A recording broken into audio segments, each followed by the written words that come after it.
Hey guys, thanks for joining us on this special episode, and don't forget to support our Patreon. Just $1 or more will get you early access to all of our content as well as other special features. Enjoy the show! The following is a fan-based video review under fair use. The Mummy Returns is owned by Universal Pictures, Alphaville Films, and Stephen Summers. Please support the official release.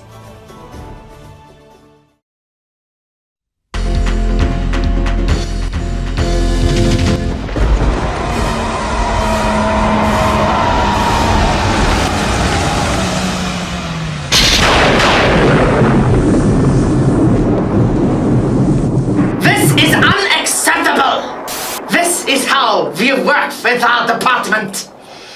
You have risked its utter ruin! Look, I did what you guys wanted, okay? Now I've got a 5,000-year-old creature walking around that's gonna spread a plague upon mankind. In fact, it might even be worse than COVID at this point. You're a pathetic critic, Patient 92.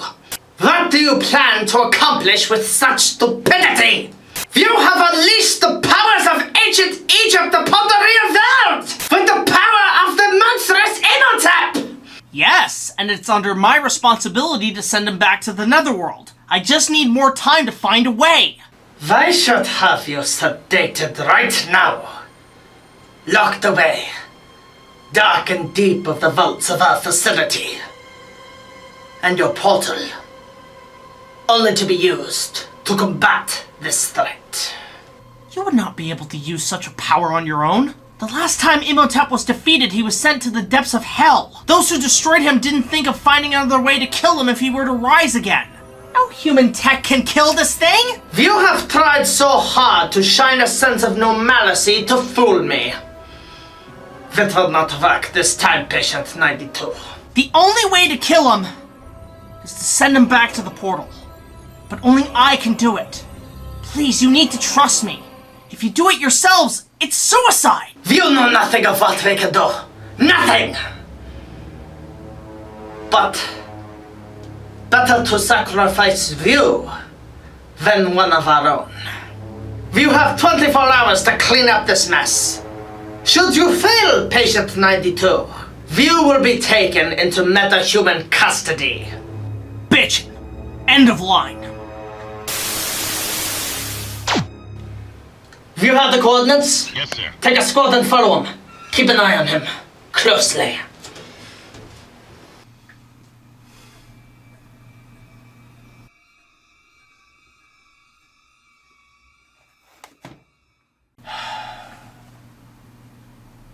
I've got a lot of work to do.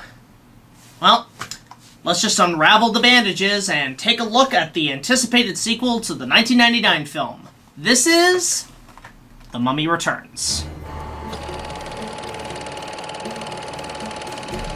Taking place 10 years after the first film, this continuation takes place oddly enough in 1933. Interesting choice given what I've had to review on this channel, as Rick O'Connell and Evie, played once again by Brendan Fraser and Rachel Weisz, are happily married and continue their adventures throughout the lands of Egypt. They even have a child, played by Freddie Both, who takes up from both sides as an adventurous and intelligent spirit. During an expedition, they discover the golden bracelet of Anubis, which was worn by the mythical Scorpion King many years ago. Meanwhile, a group of dangerous minions discover the buried Imhotep, once again played by Arno Vosloo, who plan to resurrect the mummy once again in order for him to battle the coming of the Scorpion King, raise the army of the dead, and, you guessed it, take over the world. But in order for Imhotep to combat the Scorpion King, he must obtain the Bracelet of Anubis, which is accidentally attached to Alex O'Connell. So the villains capture Alex with the help of the reincarnation of Anaxanemoon, as Rick, Eve, and Jonathan must rescue Alex to stop Imhotep and destroy the Scorpion King, while Ardeth Bay, once again played by Ardeth Fair, and the Magi army battle the approaching armies of Anubis. So how does the sequel to the surprisingly successful remake hold up today? Well, in some respects, the movie is like a half and half cup of coffee. It's got some positives and some negatives. It definitely feels bigger and faster than the first one, but also rushed and lazy. It's honestly square in the middle of both a decent sequel and a quick cash grab. And who could blame the filmmaker, since after the first film was a surprise hit at the box office, Universal immediately greenlit and dated a sequel. So the pressure and quick production in many ways does show in the film itself. I'd say the first major positives of the film is actually the amount of impressive character development from everyone involved. We'll start off with, of course, Rick O'Connell, who seems to be a man wanting to settle down with his family, but once again is thrown into another adventure. But this time for the fate of the world, more so than what Imhotep was. Not to mention discovering his true identity as a natural-born magi. That mark means you're a protector of man, a warrior for God, a magi. Sorry.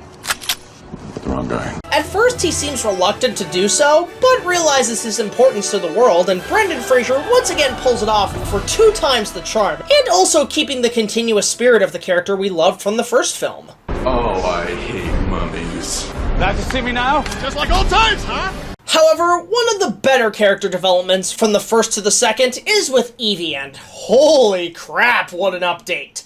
In the first film, she seems somewhat of a mouse and a bookworm, very unaware of her surroundings, and constantly needed to be rescued. But when you do the damsel in distress in the first film, you can't really do it the second time around. And in this film, you can tell she's gained experience as an expert in archaeology, but also becoming a fearless fighter, which, hot damn, she can throw a punch. Whoa, Mom! When did you learn to do that? I have no idea.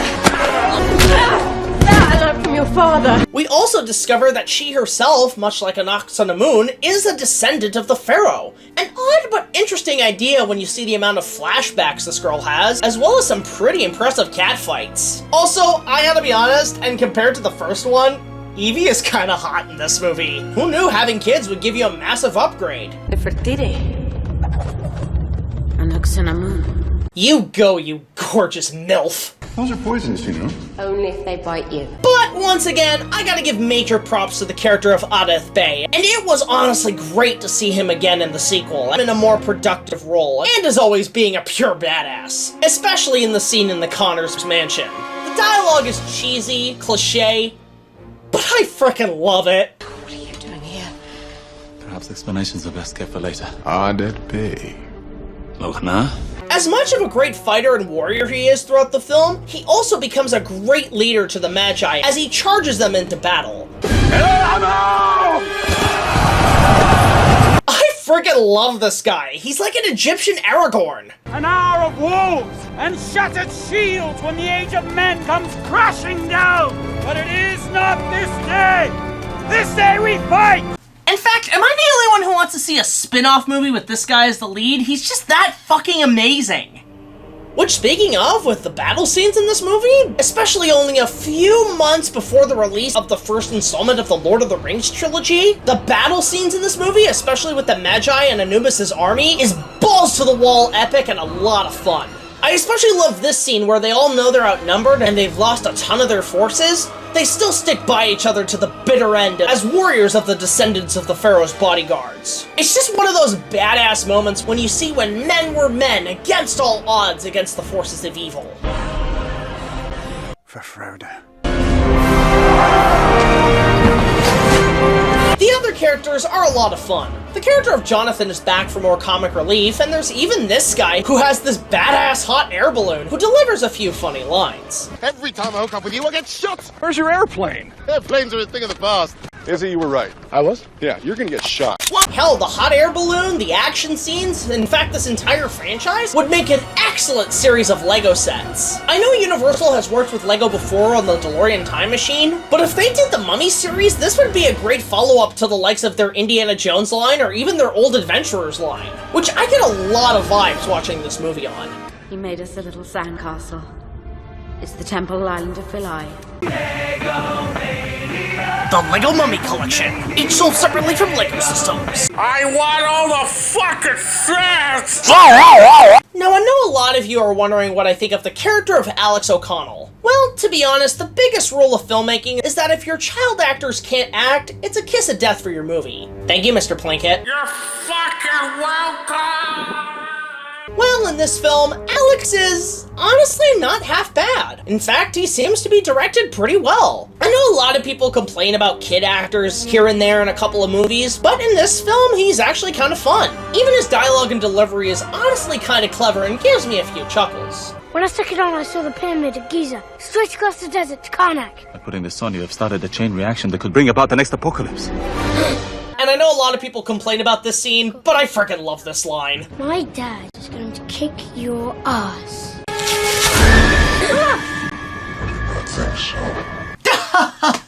I'm telling you, that kid is going places. Like the unemployment line. That part I missed. But with that said, it's time to talk about our villains. It was honestly cool to see a lot more fun and stylized villains in the sequel. There's the head minion, Lakna, who I swear if I ever saw the actor in person, I'd probably shit bricks, and he gives a pretty chilling performance. Not bad for a Magi. But when he's with Alex, there's some good comic relief here and there, with a perfect balance of the character being both comedic and pretty damn chilling. Whoa, that was amazing! Perfect aim! What are you talking about? I missed. There's also the character of Anaxa Namun, who, while some of her delivery is a little wooden, it was honestly kind of cool to see her a lot more active in the story, since for the most part, her character was shrouded in mystery in the first film. But in this movie, along with her true intentions, you could see how Imhotep immediately fell for her, which ultimately became his downfall time and time again. But of course, the biggest change in terms of characters has to go to the mummy himself. And like the title says, he does return, but in an interesting way. While the first film had him more of a monster and as the primary villain, this film just keeps him more to the villain side, but also sort of an anti-hero. Yeah, sure, he still seeks global conquest, but in many respects, we get to see a goal and purpose for it, and it kinda makes you root for him. We actually want to see him fight the Scorpion King and live happily ever after with the woman he loves. So that's why they dug up Imhotep, because he's the only guy tough enough to take out the Scorpion King. That is their plan. It is very rewarding to see. Hell, that was the goal of his character in the original Boris Karloff film. And on top of that, he actually becomes more sympathetic and tragic, which for villains is quite in-depth, especially for a big action movie for 2001 standards. I know some people might think it's kind of downgrading of the character, but in this film, it kind of works. Even at the end, when his heart is broken, you honestly feel really sorry for him. And only through visual looks, he even makes amends with his rivals, as if to say, you know what, go live your lives. You guys seem like a good couple. Sorry for all the shit I've done. We cool, O'Connell? Yeah, we're cool. Alrighty, I'm out. Hey, if you ever get to the Netherworld, look me up. I'll buy you guys dinner!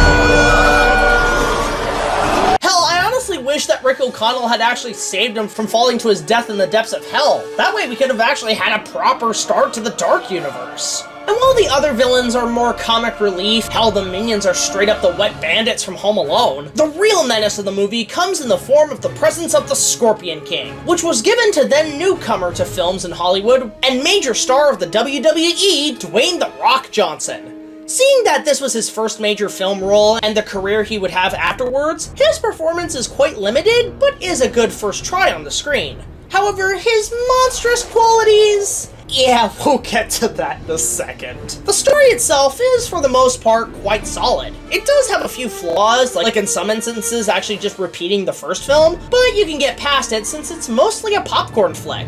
The only issue really with the story is the title. It's called The Mummy Returns, which does happen for the most part, but given he's more of an anti-hero and the Scorpion King is the main antagonist of the film would have been more appropriate if it was titled The Mummy vs. the Scorpion King. Dawn of Anubis.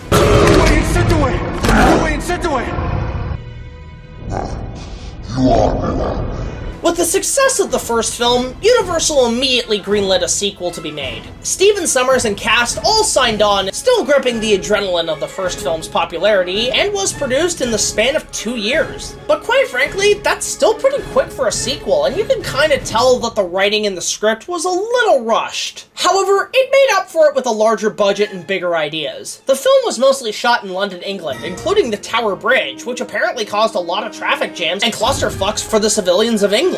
However, you could kind of tell that this is very much a soundstage movie, meaning they filmed most of it in indoor-built locations. In fact, most of the jungle sets were filmed on the stages and have a look reminiscent of the Skull Island jungle sets from the original King Kong. It's kind of cool that it looks like they drew inspiration from the films of that period for the production design. Hell, that seemed to be Universal's ego with adventure films for quite a bit. First The Lost World and now The Mummy Returns? What was it with sequels capturing the magic of the original King Kong? You know, we're shooting at nighttime in Burbank. We're just, 8 miles away from where they shot King Kong. And you really definitely have the feeling, but on a much bigger scale. There's a little Max Steiner influence in some of John's score, the King Kong-esque primitive, jungle rhythm that he put into that.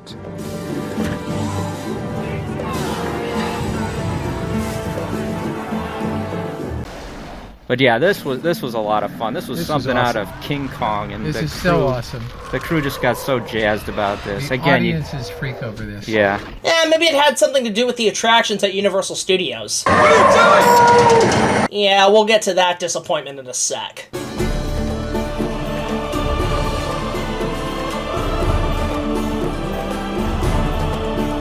The music this time around was handed over to the great Alan Silvestri, who you might recognize as the creator for such scores as The Predator, The Avengers, and of course, Back to the Future. Jerry Goldsmith was out due to his dislike with the first film and fallout with Stephen Summers. But for the sequel, Alan actually was a good replacement, and I have to say that I might actually like the second score more than the first film. Now, don't get me wrong, that doesn't take away from Jerry Goldsmith's work. I mean, this isn't Legend we're dealing with, where they replace the score completely with Tangerine Dream, but it's a lot more lighthearted and full of whimsical adventure.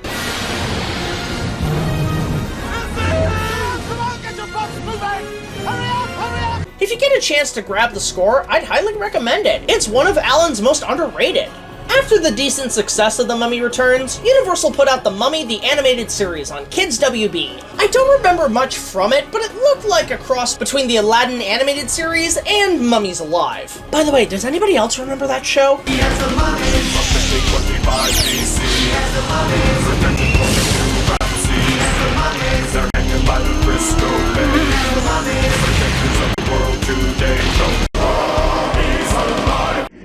I just had a vision.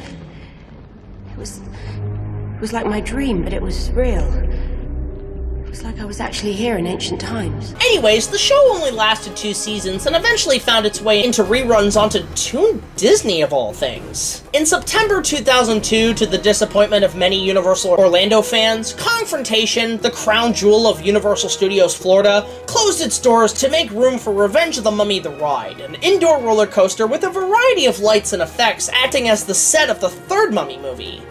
Nah, this was before Stephen Summers dropped out altogether. I know I'm really nostalgic for Confrontation, and God, I wish I could write it again, but I gotta give credit to where credit is due, and say that Revenge of the Mummy is actually kind of a fun and thrilling ride. It also helps that on hot sunny days in Orlando, the ride does act as a decent air conditioner. But for the most part, the setup is quite nice, and it's, to be honest, a decent replacement. I know, Kong fans, that is a sin against the god of Skull Island himself to say, but given that Kong just recently moved to Islands of Adventure with a much better improved ride compared to the Hollywood 360 attraction, Revenge of the Mummy is actually a kick-ass indoor roller coaster, and definitely adds the feel to the movie, especially for fans after 20 years. And it doesn't feel like the ride's gonna go anywhere anytime soon. Plus, for most Confrontation fans, there are a few Easter eggs from its predecessor that I failed to mention in my original review, including the original tram tracks and even a golden statue of Kong and a giant banana in the treasure room. Honestly, I would love to have a replica of that statue on my desk, kind of like how Jonathan is constantly seeking out the treasures throughout Egypt. Not worth your life, you idiot! Yes, it is! Yes, it is! The ride also opened in Universal Studios Hollywood, replacing the iconic E.T. adventure in the lower lot. And having wrote the Hollywood version as well, I gotta admit it was kind of a downgrade to the Florida version, given there was less space than the Confrontation soundstage. Also, I should mention that by the time The Mummy Returns came out, there were 3 separate attractions running in Hollywood based on the 2 Mummy films, with both the ride, a scare maze, and an attraction on the studio tour. Man, talk about overkill. That's not even counting the Scorpion King meet and greet. What? So this sequel had a lot going for it, and while it was a lot of fun to watch, I gotta admit, there's a few problems with it.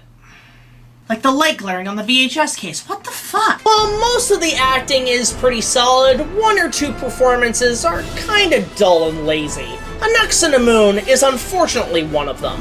When did we make that arrangement? Given the first film kept her silent for the most part, the second film, she honestly kind of sucks.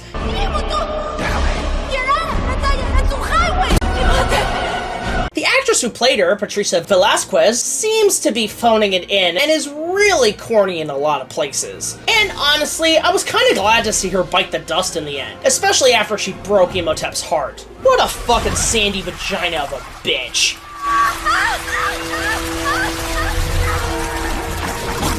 Also, the head of the minions can be really annoying as well. The two of you must sacrifice yourselves. You shall be rewarded in heaven! Save me! Save me! Remember when I joked in the first film that the side characters are mostly red shirts off the Starship Enterprise? Well, in this one, the disposable minions are actually dressed in red! I mean, come on, I was just kidding! You'd come across more improved villains in Home Alone, for Christ's sake! Oh wait, they did that too!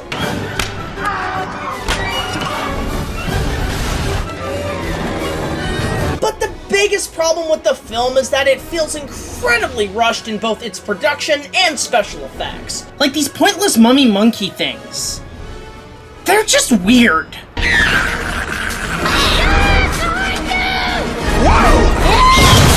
Ah! Can't stay here! This is mummy country! I get it's supposed to be bigger than the first one, but the majority of it feels half-assed and the movie feels a lot more cheaper than the first one. In fact, I'd even say it's either the same budget or even half of it. In a way, it deals with the same flaws as the original Planet of the Apes sequels. Make continuous follow-ups and continuously downgrade the budgets. Something's not right here. Let me check the budget for the sequel.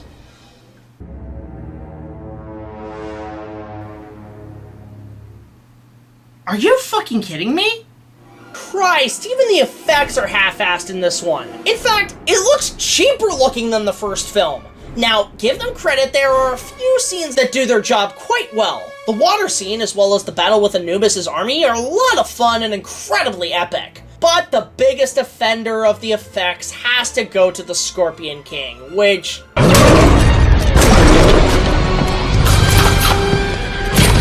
God! This looks fucking awful! Look at it! It doesn't even look halfway finished! Hell, even though I said the first film's mummy effects looked like something off a Sega Saturn, these ones look like half-rendered PS1 graphics! And this is from frickin' ILM, one of the best special effects teams in the world! You know, there could have honestly been some better ways to bring this creature to life. Look at Ridley Scott's Legend, for example. Tim Curry was in pounds of makeup and had to wear stilts to create the greatest incarnation of the devil that I've ever seen. An effect like this for the Scorpion King would have been incredible. You could have even gotten the likes of Stan Winston to create the animatronic pieces and makeup to strap onto the Rock, and it would have looked brilliant. Hell, you could have even shot half the Rock on green screen and composite it with digital effects and it would have been perfect. But here, trying to create a CGI human, the technology really wasn't there yet. And it wouldn't be till Rogue One that the digital technology could really make you believe that someone like Peter Cushing could be brought back to life in the world of computers. However, a lot of the effects in this movie feel like it was put together at the 11th hour and ultimately makes the movie suffer immensely. But I will give the movie credit that despite the human CGI looking absolutely awful, it was a massive technical achievement for CGI. In fact, without this effect, we probably wouldn't have the deep fakes and revived Peter Cushings and Carrie Fishers we have today. However, for the major problems with this movie on a technical level, I gotta admit, for a sequel, it was actually still quite fun. Overall, The Mummy Returns is a quick flash of adventure and fun. While its effects may suffer in some regards, it makes up for it with its continuing in-depth development of characters, a flashy, lighthearted tone and story, and a score that actually surpasses the first. If you're looking for something that goes beyond the first movie on all accounts, chances are you're going to be a little disappointed. But if you're looking for some time to kill, it's actually quite fun to watch, and actually could be even enjoyable for the whole family. It's kind of got that Spielbergish appeal to it. And quite frankly, I'm gonna give it a fair 7 out of 10. It may fall flat on its ass in terms of visuals, but for story and characters, it's actually a nicely wrapped up sequel that deserves a rediscovery. And that's my 20th anniversary retrospective of The Mummy Returns, and if there's one thing I've learned to kill this creature is to know it has a heart and to send it back to the fiery depths of hell. And I think I know just how to do it.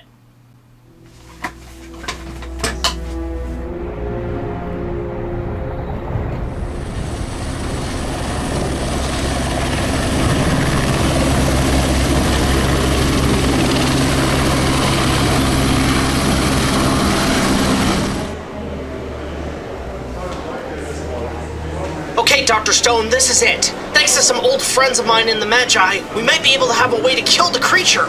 Your plan to kill this thing has many flaws and complications and is raising our budget. How do you plan to do such? We just need to harness the power from it. According to the Magi, if Imhotep were to rise in some way, shape, or form in the future, they forged an enchanted talisman to send Imhotep back to hell. The enchantment came from the source of a powerful pharaoh that predates Seti I himself. The talisman came from Thebes, where the pharaoh and Imhotep once resigned. By the 70s, it was handed to the Toronto Museum by its Magi inheritor, kept under lock and key for safekeeping. This will be the last time we trust you, Patient 92. Are you sure you can pull this off? Once I find it, I just need a powerful source to open the seal. And there's only one way. Alright, I found its map spotted. Wait, what the hell?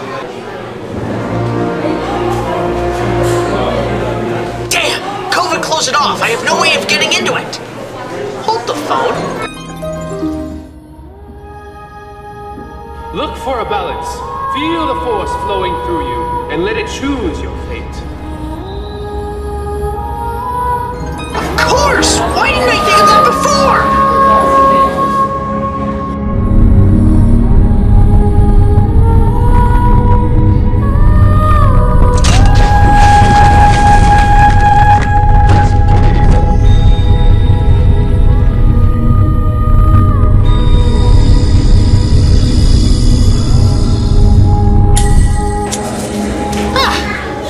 Easy. Alright, I've got it. Let's get the hell out of here.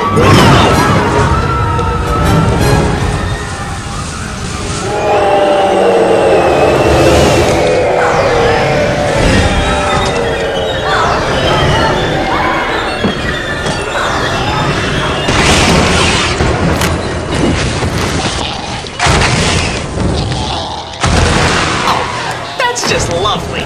Beautiful.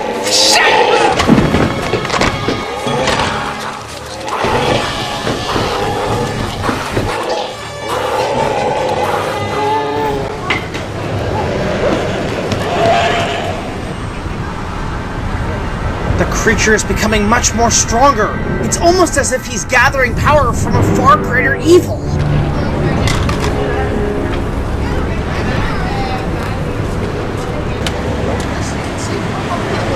I've been avoiding you for over a decade, but now our paths have finally crossed. Dragon Emperor.